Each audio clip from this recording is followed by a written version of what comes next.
মুআবিয়া রাদিয়াল্লাহু আনহুর বিরুদ্ধে যে কথা বলবে কোরআনের ভাষায় সে কাফের হবে, কারণ তিনি সাহাবী। বলেন কি? জোরে চিৎকার দেবেন কি? মুআবিয়া রাদিয়াল্লাহু আনহু বিশ্বাসঘাতক ছিলেন না, তিনি খালিস আল্লাহর নবীর সাহাবী শুধু না, জলিল কদর সাহাবী ছিলেন।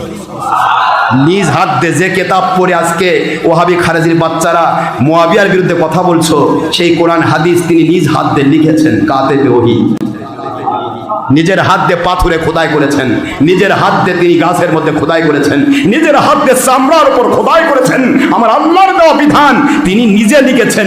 এই জন্য আমার নবীর পক্ষ থেকে তার উপরে একটা আলাদা সার্টিফিকেট দেওয়া হয়েছে, মুআবিয়া রাদিয়াল্লাহু আনহু কাতেবে ওহী। জোরে বলুন সুবহানাল্লাহ। মুআবিয়া রাদিয়াল্লাহু আনহু তিনি ওহীর লেখক, ওহী নাজিল হয় নবীজির উপর, আর লেখক হচ্ছেন মুআবিয়া। খয়রুল কুরুনের তৃতীয় যুগ, উত্তম যুগের তৃতীয় যুগ, তাবেঈদের যুগের শ্রেষ্ঠ তাবেঈ, শিকারবি, উত্তম আলেম ওমর রাদিয়াল্লাহু নাতি ওমর বিন আব্দুল আজিজ রহমতুল্লাহ আলাইহি, তার সাথে হযরত মুআবিয়ার একটা তুলনা করে ফতোয়া চাওয়া হলো যে উনি আর মুআবিয়ার মধ্যে কতটুকু পার্থক্য। যারা নবীকে আমাদের মতো বলো, যারা হযরত মুআবিয়াকে উল্টাপাল্টা কও, সেই হিসাবে যে টুফেরকার মুন্সিরা কান খুলে শোনো, ওইটা পড়ো, না পড়েই মুন্সি সেজো না, একটু পড়াশোনা করো।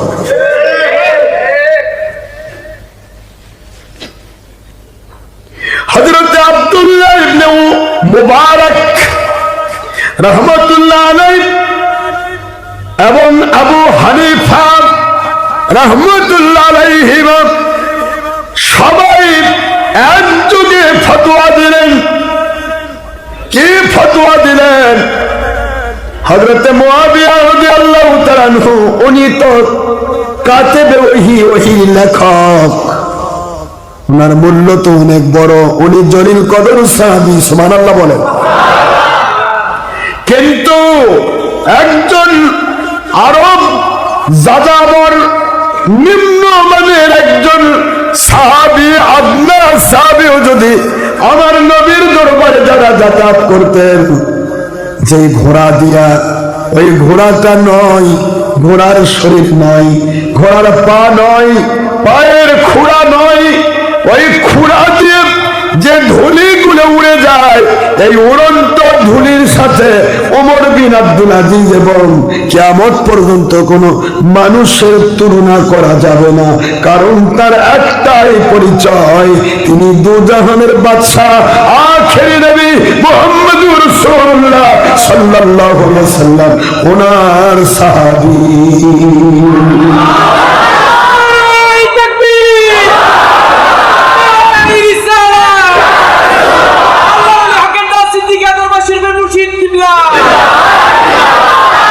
চিন্তা করতে পারেন, ওনার সাহাবী, দোজাহানের বাদশার সাহাবী, এইটুকুই তার পরিচয়, আর কোনো পরিচয় দরকার নেই। তার ঘোড়ার খুরের ধুলা দিয়ে গোটা জগতের কাউকে তুলনা করা যাবে না।